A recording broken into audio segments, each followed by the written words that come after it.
Hello and welcome back to another episode of the Otakuology podcast. I'm your host, Otaku Mike. With me, as always, is Jen. He is bird blind, Graves. And today we're talking about Peacemaker episode 2, season 2. I don't even think we can talk about that part of this. Why? That was so stupid. It continues. I'm so bird blind. I can't tell the difference between a hummingbird and a fucking ostrich. Look, that running joke continues in episode 3. Just saying. Oh my god. It continues for sure. But yeah, episode 2. Episode 2. Mm-hmm. What was the title of this one? I don't remember what the title of it's called. Okay. Yeah, I forgot as well. I don't remember. I think the first one was like something about gears or something. I don't remember what it was. Yeah. I didn't look it up. To see. Okay. Yeah.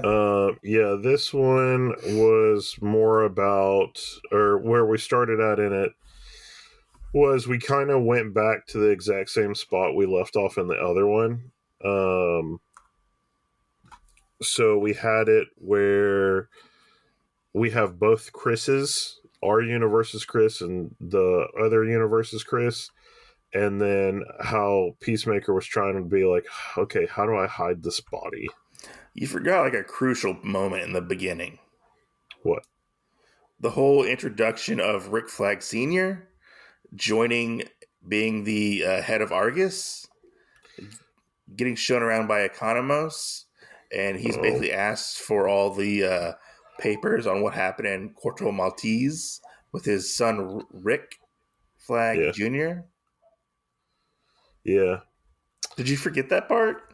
I mean, that part kind of to me was irrelevant. It was a big part of this episode. Like, we're already in, like, we know that he's like the leader of the thing and whatnot. Seeing the fallout after the Suicide Squad is a pretty big thing, because that's one thing they don't even deal with in Creature Commandos. And we end up finding out that, he asked for these papers, but nobody would give him the papers because they were like classified, Yeah. I feel like it's a big thing, and I feel like it's something that's going to come to haunt. It's something that still haunts Chris to this day, is the death of Rick Flag and what he did to Rick Flag. And it's going to be a huge story arc to come. Yeah. And you were like, it's not important. It's not that important. It is important. I mean, we know the fight's going to come. I just feel like that kind of flashback of it was irrelevant. I mean, it's not irrelevant because it's a part of the story. In my opinion.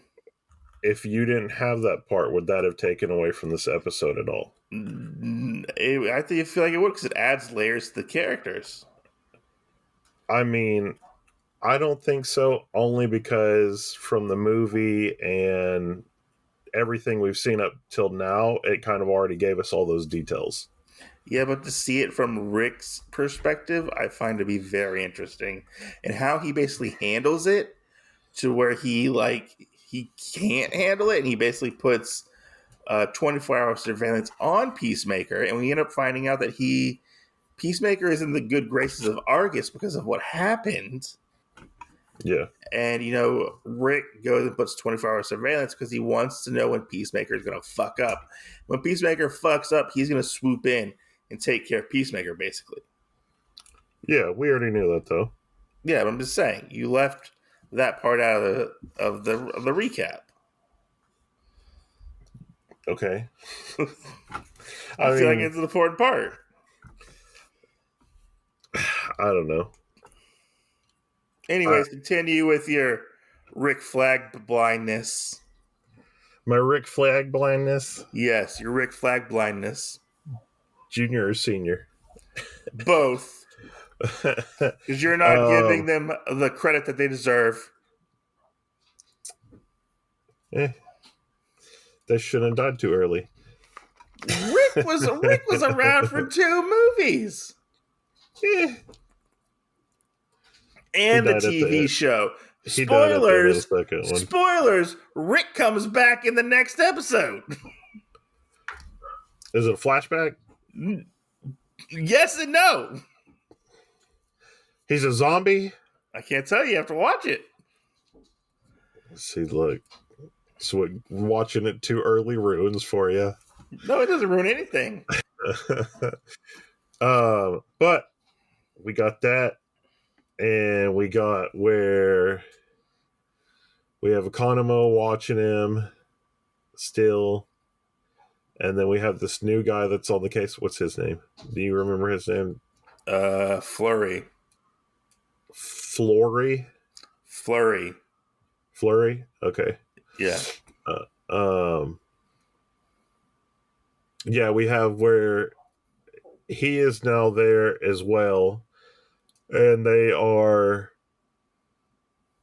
talking about all this stuff, which I feel like this character already is rubbing everybody the wrong way. He's supposed to And rub it's everybody the wrong way. everybody. He rubs everybody the wrong way in this episode. Yeah, that's what I was saying. Yeah, he's supposed to rub everybody the wrong way. He even rubs everybody the wrong way in the next episode. Like it's his stick. It's his stick and it's his joke to rub everybody the wrong way. Oh, I see that way in the comics. I don't know if he's in the comics. Oh, okay. But we also have where Chris is trying to figure out about hiding the body, and he calls, what's the green and white guy's name that looks like Kick-Ass? Green and white guy? Yeah. You mean blue and white? Yeah, close enough. Vigilante? Adrian Chase? Yeah. You know, I'm name blind. Oh, pause it real quick. Do you not remember where you left off? No, I got somebody doing shit in the other room.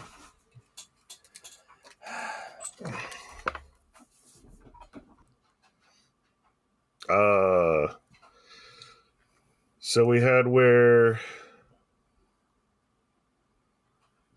Chris was holding Chris's dead body from the other place and needs Adrian to basically bring some bone saws so they can dismember the body and split it up into different places. And it's him kind of having coffee the next morning with like this big like aftermath of the orgy that he had. Yeah, and he ends up meeting Adebayo. Adebayo shows up before Vigilante shows up, and she's just worried about what Chris is doing and stuff. And they have this sort of like little argument, and Chris actually ends up finding out that he is being monitored at the moment by Argus, and Chris kind of has like a little bit of a freak out, it seems like, at this point. Because of everything that's happened. Because it seems like very much like after he got out of jail from season 1, and he killed Rick Flag Jr., like he seems to have the same effect almost when he killed himself, basically. Like he has a very, I don't want to say like, it's not minuscule, but like he's like a very like unclean almost, because he's trying to clean the blood off of him and stuff, and he seems to have a panic attack almost, I would say. Yeah. Which, did it seem like his wounds like healed faster or something? I could not tell. There was so much blood in the bathroom. Yeah. Like it was hard to tell whether or not he if they closed up or if they were still open or maybe they cauterized. It was hard to say. It was hard to say exactly with that part. So we get that, and we see Chris and Vigilante or Adrian. We get this montage of them basically chopping up a body, and it seems like Adrian really, really enjoys cutting up a body. Like, I wouldn't be surprised if he was a serial killer in another life, to be honest. Yeah, I mean, I feel like we're getting back kind of to like season one with him with this because I think that's kind of what we saw when before we knew he was Adrian. I mean, we Yeah. did kind of know that, but um, we had where that happened, and the part of this that really sticks out the most, obviously, besides cutting up the body, was where he's like, "Whoa, cool helmet," Yeah. He and you're was just like, like he was like in heaven, it felt like. And just seeing like the acting that John Cena did of like being so disgusted at what he's doing. I was even disgusted watching them cut up a body. "Yeah, Like I was like, oh my god, this is like, and his the head started to roll and roll around and stuff. And I was like, oh my god, like they went there, like they really went there. And I'm like, why am I not surprised I they went really want." there? I really wonder if, like, as an actor, when they were sitting there, how many takes it took them to like go through it entirely, or was it all in one take and we got the best of it? Like that's the shock value of them How many doing this stuff. how many fake bodies do you think they used on this scene?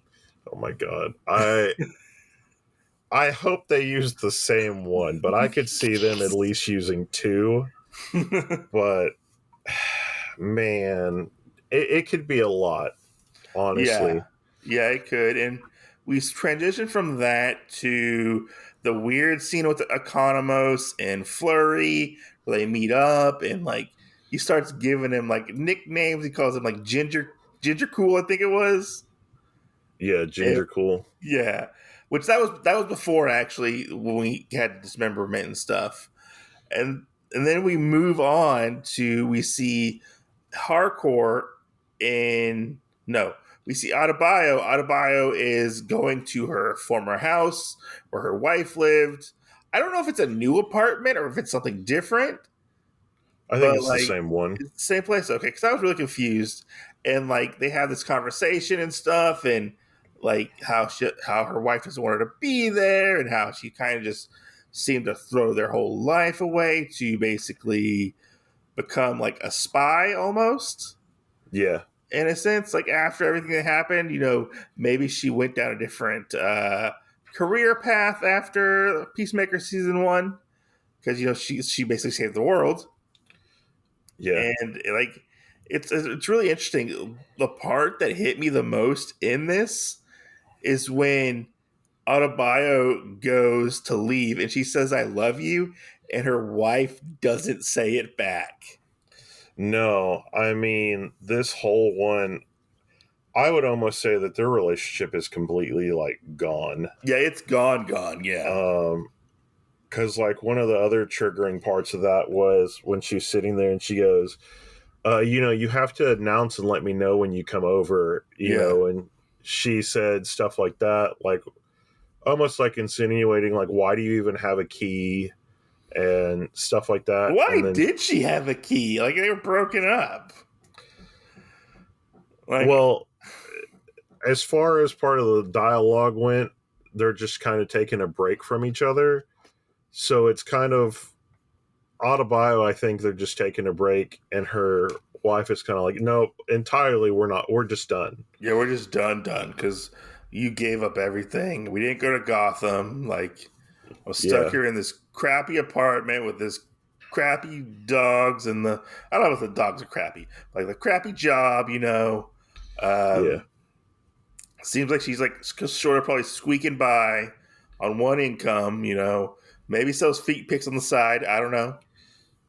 Who knows? probably so. But yeah, we leave that and then we get this scene. We get this scene. It's probably one of my favorite scenes in this episode where Hardcore is at this like pharmacy drugstore type of place, it seems like. Yeah, Um, and maybe it's like a catch-all store, but mostly a pharmacy. Uh, and she's there, like, sort of like looking at her face with like what happened the other day. And this woman walks up to her and she's like, excuse me, if you need help, if you're like being beaten or hurt. There's people who can help you. I can help you out of this. And like this woman just continues to like push her, and I'm like, oh, she's gonna fucking snap. And I feel like she was very much on the point with this, where she's like, I'm not a fucking mirror. Like, leave me the fuck alone. Like, I have my own shit to deal with.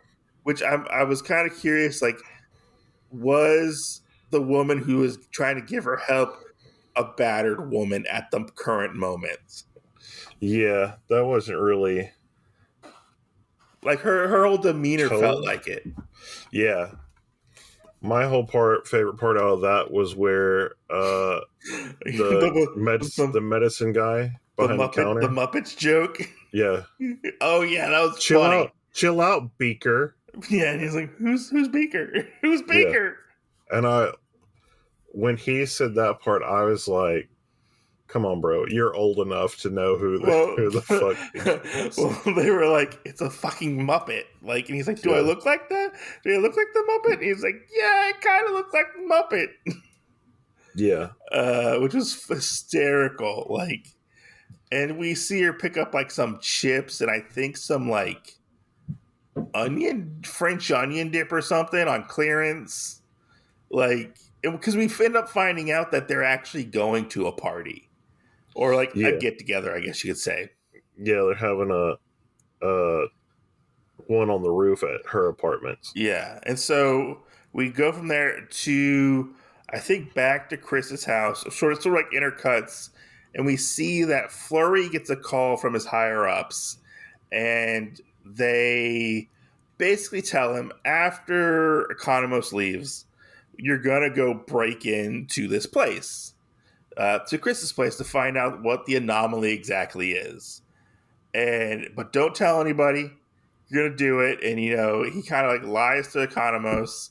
When we get this really weird montage from like the crew that Fleury has put together, I think it was.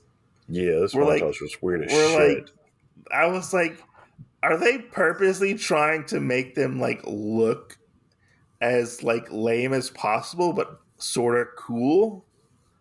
Like a fake kind of cool, Yeah, and I was confused if it was all in the same house or separate places. I think it was separate places. But the one that threw me off was the first one where the guy's sitting there cleaning the rifle and the kids are running around. I was like, Oh, yeah. what's going on? Yeah. Yeah. It was funny like to see like all the different like Argus members and stuff, and like they get together in the like the van that they've been monitoring Chris with, and like they are ready to go. They're jonesing to go. Like they are on point. And like it's like, no, we can't go, and like they're like, oh man, like we really want to go shoot some people. Yeah. Well, and that whole little banter about bringing a housewarming gift, and is it really classified as a housewarming gift? And if you forget it, do you turn around and go back? And like all that, I was like, what in the hell am I watching? I mean, I feel like he's kind of right. Like, Yeah. what if they said it was a housewarming party, for like Yeah. one of the 11th Street kids, Yeah. But I mean, stuff like that seems like right up the alley for Peacemaker stuff. Like that Yeah. impromptu, this is what we're having a conversation about, Mm-hmm. feels exactly like a Peacemaker thing. Yeah, no, I agree. I agree most definitely on this. It was awkward, but I feel like it kind of worked. Like in the comedy sense, it worked. Yeah. And Which so we go ahead. I was trying to keep up with after they got out of the van and he was giving them all nicknames. Oh yeah, so one of them was Pony Boy, Yeah. which is an Outsiders reference. One was Yeah. Titties, Yeah. and She was a girl. one was Encino Man.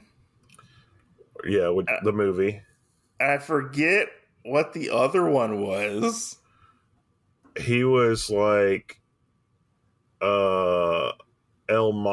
Mexicana or something.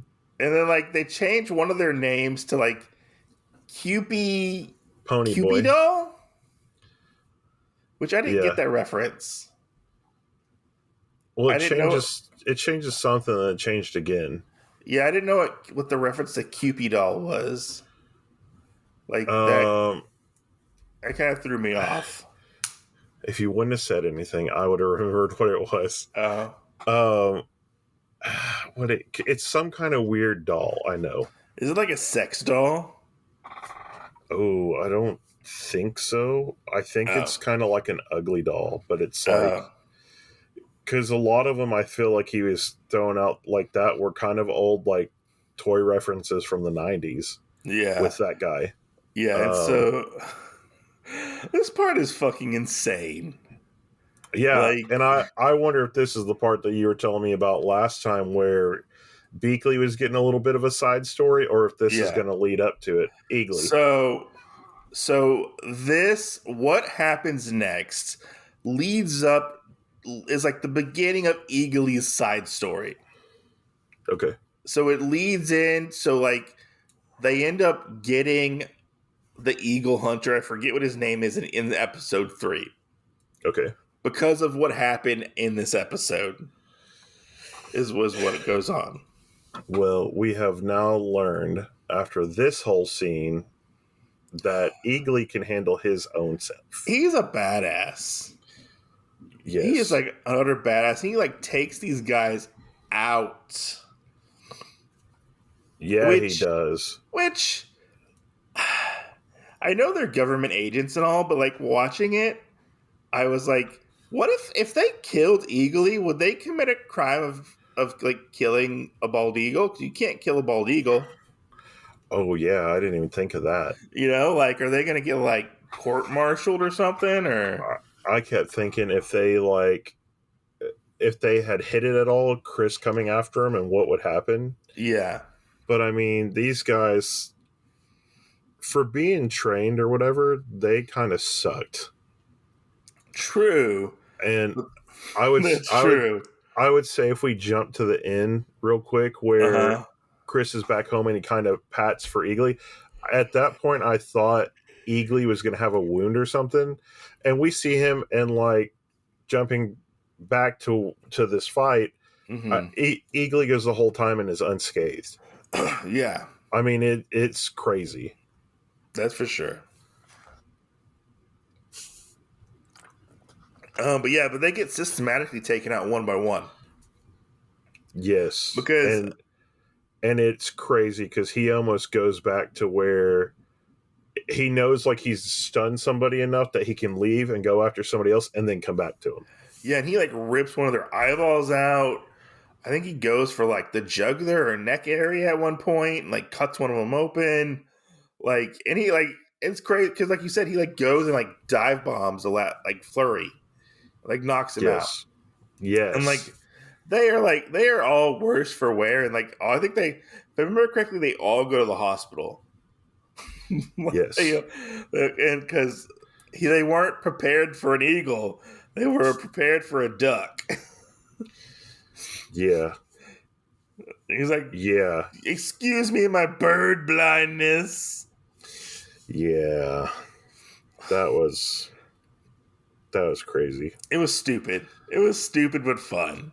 Yeah, And we get to see Eagly do his like awesome slow mo walk away yeah. from like the bodies, and I was like, I thought this was the end of the episode when we got to this point.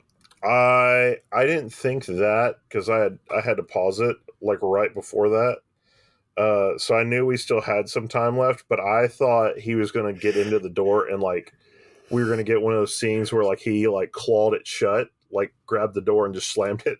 Yeah. And of course he just went in there, but like with an Eagly, do you really need a guard dog? No, no, you don't. No, not at all. I was kind of worried that he was going to get hit or something. Kind of like how last season was, where he got like injured Yeah. and like almost died. But See, and I thought that was gonna happen to him too, and it didn't. But I feel like if Eagly dies, we riot. Just saying. Oh yeah. You tell me where the ride's happening. Yeah, I'll be we there. riot. We'll storm DC. We'll storm the DC office. Oh my gosh. Yeah. I mean, I have to say though, out of like everything that we've watched from season 1 and season 2 so far, Yeah. season 1 with Eagly being almost like an irrelevant character. I mean, he was there, but it wasn't like he played such a big role because we have No. a few scenes with him and Chris. But Eagly to me in season 1 was almost like that imaginary friend that Chris had. And He's now very in much comic relief. yeah, and now in this one it seems like Eagly's coming into his oats, and like we're getting, like you said, we're getting more backstory and everything with Eagly and moving forward where it's not even the rest of the group, it's just Eagly. Yeah. So Yeah, and that would have been kind of funny to see like if Eagly was a like an imagination, like imaginary friend to Chris. yeah. That would have been funny, like if that was a realization, but it's not. Like these people died. Well, and I still want to know if this Eagly is the Eagly from the other universe or not, or did the other universe even have an Eagly? True. I Um, don't remember if he doesn't show up in episode 3. yeah. Which I also question, you know how, and I think it was in the flashback or the recap at the beginning of this episode, where it was like his dad standing in the middle of the room and he had the people that like worshipped him or whatever. Oh yeah, yeah. Like, I question, where are those people at? I think they killed all of them in season 1. Because I'm kind of like, are they all humans? Do we know all these doors and things like that? Oh, we forgot a part, which was where I want to call him Paul because it reminds me of the Alien movie. But you know where the guy that Chris keeps saying hi to, the alien, like every Oh, the morning. crypt keeper guy. Yeah, and he opened the door Yeah. and he's like, Chris is like, "Fuck you, buddy." Oh why? Yeah, like he goes off on him or whatever. That was great. And he's like, this motherfucker never says hi to me ever, even though I say hi to him all the time. Yes. Yeah, no, I hope that becomes like a running joke or we get like something out of that character. Yeah, I hope we get more of a backstory with that character as well and why. So I don't know if you noticed it, but like all the random weapons hanging in like the weird pocket dimension thing, Yeah, where like they put all their weapons, there yeah, was just random boomerangs in their arsenal.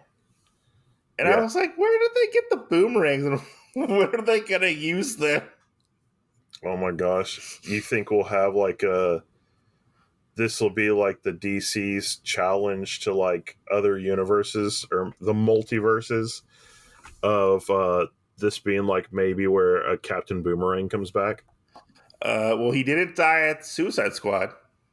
I thought he died in the second movie. So if you watch the after credit scenes, Oh, you see him you see like his arm and he holds up a boomerang. Because what do boomerangs do? come back. They always come back. Goodness. So like it was him and a weasel were the ones who survived that like Suicide Squad attack. Okay, because I knew Yeah. Weasel was alive. I didn't Well, know. you only see Boomerang's arm. You Okay, don't see anything else of him. so we're not 100% sure if We're he's not alive or not. 100% sure, Okay, but I mean, why would you get rid of such a great character? that's You know, true. like he was a good character. Classic. He's been around. Yeah, yeah. And so yeah, we leave there and we see the attack happen. Well, simultaneously while the attack's going on, we actually end up seeing the 11th Street Kid, which is the group, that a Peacemaker like calls his like family, basically found family, friends. Yeah. and they're all having a I don't know, party, I guess you could say. Yeah, they're having a party for Economo. Yeah, because he came back, and Yes. they're all getting drunk, and getting Economo caught up with what's going on. He finds out that Chris and I I Harcourt had a thing. I totally feel like there were two parts in this that I felt like you and I would do it, and that was Uh, where um Economo was getting the beers tossed to him. oh, And I was like, yeah. I could see me and you doing that and be like, I didn't catch it. Okay, I'll toss it to you. And you miss again. I was like, oh my god, I could definitely see me and Mike doing this, and like it being a complete accident, I was or like, just fucking hand him the beer for God's sakes. yeah. And then the other one is actually in the montage of what they're doing, and that's where Economo's pissing in the grill, and they go Oh over and yeah, slam it down. He's like, like they slammed it on his dick. yeah. And Adrian's like has his tidy whities on. And they're pouring beer all over him. Yeah. I feel like this episode was definitely sponsored by Bud Light. Oh, Bud I feel like both episodes are sponsored by Bud Light. Bud Light sponsored this episode. I was waiting for a real man of genius. Yeah, I feel like it would be a nice little thing at the end of this. Um, what was it called? There's like there's a cartoon one, The Awesomes. That's what it is. Where at the end of all of season one, they had Jacqueline's beef jerky, Uh-huh. basically like do that. So they had little skits at the end of the episode where it was the Sasquatch there with them. Yeah. And I was totally waiting for like we were going to get something like that, because last time or first episode there was the big orgy party, and I was like, they could have just placed the beer somewhere and totally been Yeah. like, yeah. And I said, and then we had a little like skit at the end of it, and I said, and then this episode we could have went back to it where it was the same thing and done another little skit at the end of it where they advertised for the beer. But Yeah. And so we missed opportunities. getting this scene with Chris and Harcourt, and like he's trying to talk to her and whatnot, and he's like, remember that night we had? Are you glad everybody's back together? Stuff like that. And like she very much like shoots him down, like Yes. hard. And you don't so you're gonna learn why she does it, sort of, in the next episode. Uh, Yeah. Yeah. And it's very interesting how they wrap it all back up. okay. Yeah, and there's like a reason why she doesn't want to like have a relationship with Chris. Like they can be friends and sort of coworkers, but like she does not want to like be in like a romantic relationship with Chris. Yeah. And Chris Does she have very Does she have 7 evil exes? no, no. And Chris very much takes this the wrong way and gets upset, and he basically gets drunk, goes home, and he's like, fuck it, I'm gonna go to the other universe. He looked through the other Chris's phone first. Yeah, he does. He looks at Kenny, he tries to text message Amelia, I believe her name is Amelia Hardcourt, which I didn't know her name was Amelia. I didn't know that, and it might not. I mean, there could be a thing in the other universe where her first name's not Amelia. Yeah. And I mean, that'd be I weird, think but it's me. I think it is Emilia or Amelia. I think she goes by. yeah. But yeah, he looks through it, sends a message, and he's like, nothing goes through, and he's like, fuck it, I'm going in this other world. And he gets there, and we find out that his dad and brother are looking for him. They wonder where he's been. They think he's possibly back on the pills. And like he gets Yeah. his message from Harcourt, where she sends him like a hey, because he sent a hey, and like she sent like a broken heart emoji, and like that's when he says like, I'm gonna stay in this world. Yeah. I'm gonna stay in this world. This is where I live now, basically. Yeah. Which, I mean, the This, whole backlog of his brother and his dad talking is pretty crazy too, because yeah, they talk about why is all the blood in the thing and in the yeah, hallway and part of the social stuff, and they never walk in on him before the end of the episode. But I mean, we can allude enough to it that he sits down there and it's going to be kind of this weird, what's going on here. yeah, yeah, and I have a theory that I don't think this world that he's in is perfect. No. I think there's something off with it, and we have yet to get to it. Yeah. So, Well, and it could be like he's got the better end of it. Everybody else had like a worse end of it, or something. I mean, there's so many different things that could yeah, and happen. I can't wait for them to explore this more. Yeah, Which most episode 3 is going to take place in the different universe, the alternate universe, which is fun. yeah, It's gonna be fun. I watched that episode. It's a fun watch. yeah. I my only complaints with this episode, I wish he went to the alternate universe sooner. I Is agree. I know we had to have this whole little scene where the guy came in with the other people and yeah, Eagly had to kick some ass and whatnot, yeah. but I didn't see why he couldn't have stayed there after like this thing and kind of assumed The that. role of other Yeah, Chris. and not for any other thing, but to maybe come up with like a story of why, like maybe fight with the brother and the dad and then Yeah. disappear or something Hmm. like that to kind of like hide that the brother's gone, or like, hey, I'm going on a trip for a really long time and just disappear. I mean, Yeah. I don't think they'd be none the wiser, but um Yeah. Who knows? I also thought that maybe in this episode we would get where the people would get into through the door. Yeah, that never happened. Yeah, and when they did that, the dad and the brother would basically kind of be in the pocket dimension to basically kill them off, thinking they were the ones that killed other Chris. That would have been interesting to see if they went. If that, what would happen if they went to the other dimension? Yeah, Like if they flip flopped, yeah, almost. I mean, yeah. maybe there's time to do that, but who knows? Time's running out for us because we have. You think this one will be 8 or 10 episodes? What was the last season? I think it was 8. I'm gonna say probably 8. Okay. I don't know. I don't know. I hope it like resolves itself a lot like season 1 did. Yeah. Um, but Then we may what? be, then we may be open to another maybe season 3 coming out. Yeah, I mean this season's done pretty well. I think so far. Like people have really been talking about it and stuff online.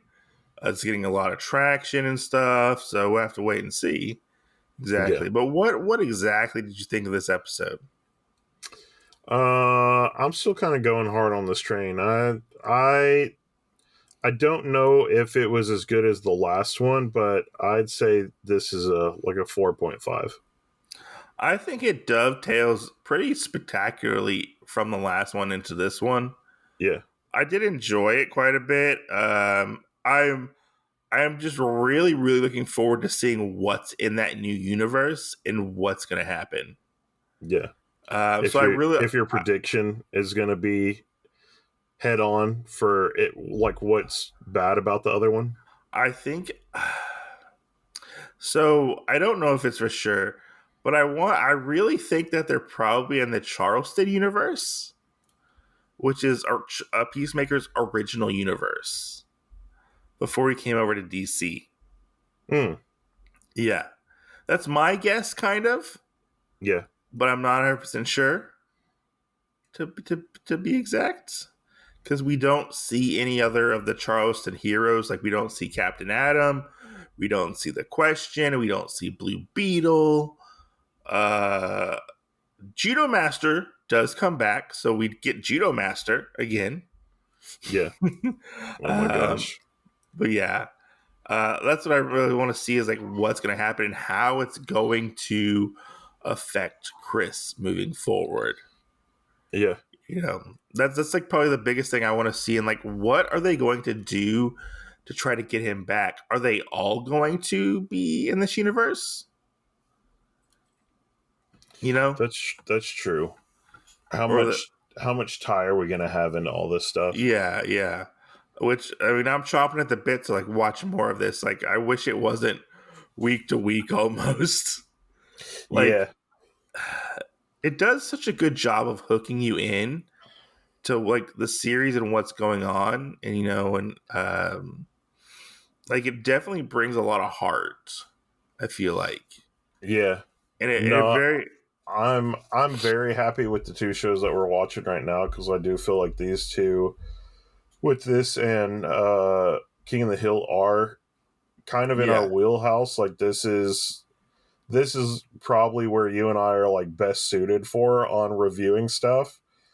And I mean, I have fun every time we talk about any of this stuff. I mean, yeah, no, for sure, it's really weird because I know that there's another topic that possibly, spoilers for anybody listening, that we were going to talk about like with new or like anime-ish stuff.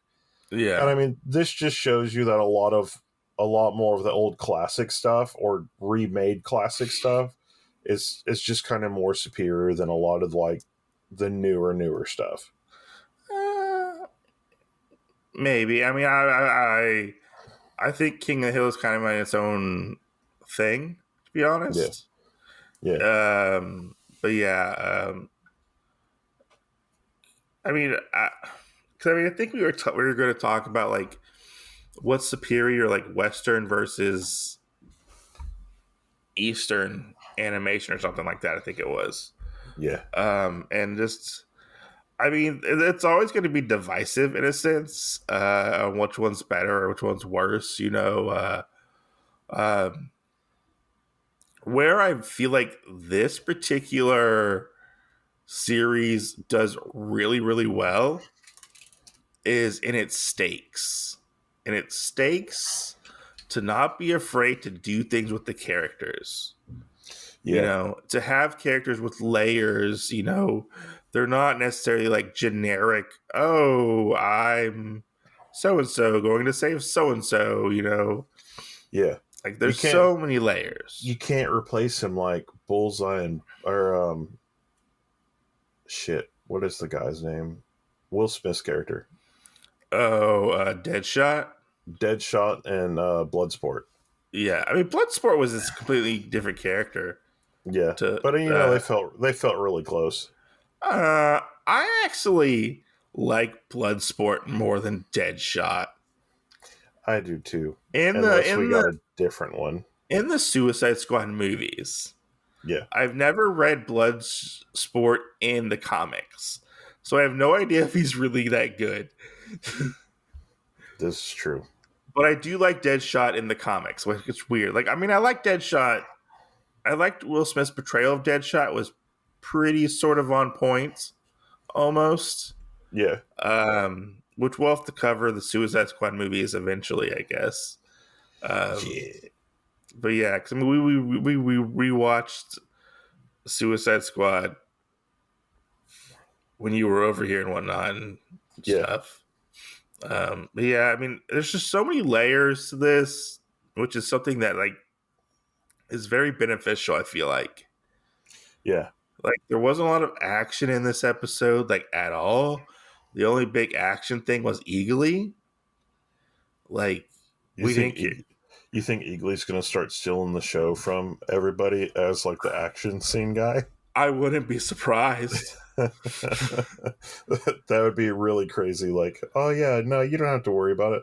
What do you Yeah, mean? Eagly's the only action you need. like I wouldn't be surprised if he did Yeah, steal the show because he's getting a yeah, bigger role in this. yeah. Soon it's going to be the Eagly show. Eagly and Peacemaker show is what it's going to be. I feel like Oh my gosh, that'd be hilarious. Eagly featuring Peacemaker. Yeah, But yeah, no, I would give this a 4 out of 5 as well. Like I thought it was a very very solid episode. Yeah, Um, I don't really have anything bad to say about it except I want to explore more of this alternate universe, yeah, which we get a snippet of in the next episode. Well, yeah. he's pretty much in the other universe by the next episode. Feel like this is going to be one of those other ones where you and I are going to talk like this weekend, and you're going to be like, "Yeah, I've watched the rest." No, see, so they're dropping them on Thursdays. Yeah, So like, and which is weird because I went to go watch it Thursday night, yeah. and like it wasn't on HBO, so I had to wait. I don't know when they do it Thursdays, but like I had to like wait until like the next evening of for Friday to watch episode 3.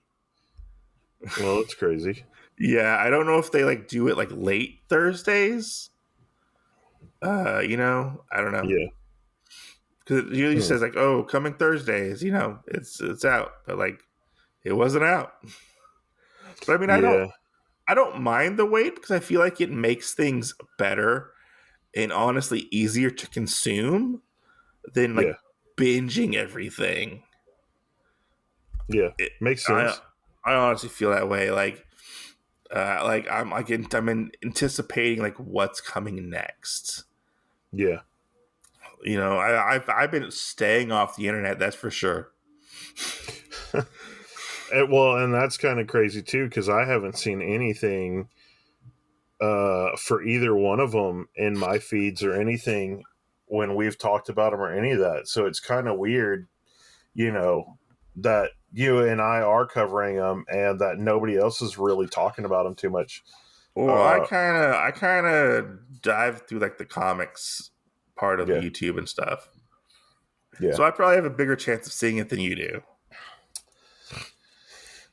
I figured that I'd get something on my phone, from us talking about it so much and my phone Yeah, hearing it, but yeah, I'm not getting any of that crap yet. but yeah, Maybe soon. I felt this was a good episode, and the next week we will be talking about King of the Hill, episode 5, I believe, Yeah. which is Woo going to be a woo. doozy.